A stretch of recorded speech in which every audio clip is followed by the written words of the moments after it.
आपण याचं ज्यूस करून पिऊ शकतो.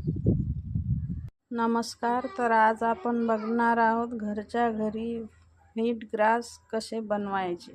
तर त्यासाठी काय करायचं, अशा ह्या टोपल्या आणायच्या 7 आणि काळी माती घेऊन यायची.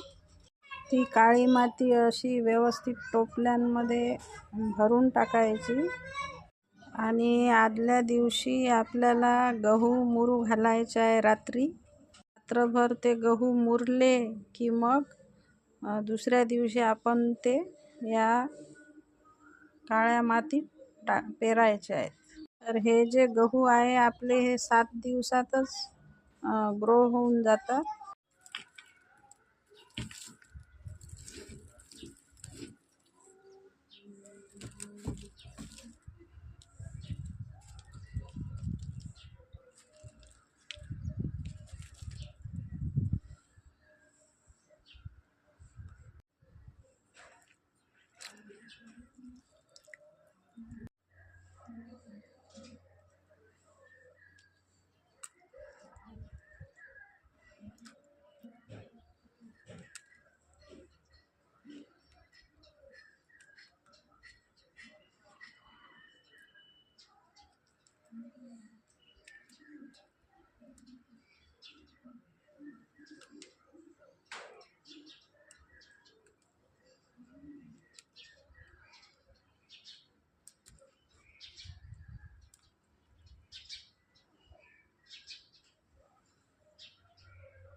तर तुम्ही बघू शकता, आज आहे आपला 4था दिवस.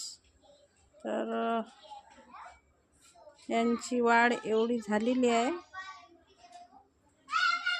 आणि हिरवागार झालेला आहे गहू.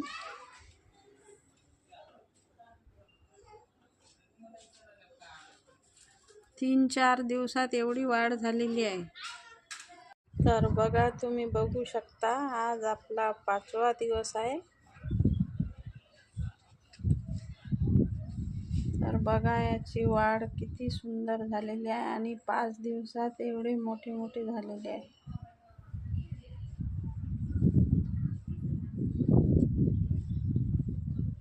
आता 7 दिवसात यांची खूप उंची वाढणार आहे.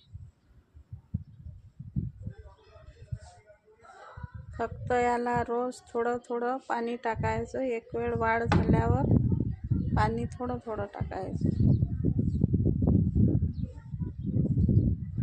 तर बघा, आज आपला 6वा दिवस आहे. तर बघा याची किती छान वाढ झालेली आहे आणि मोठे पण झालेले आहे.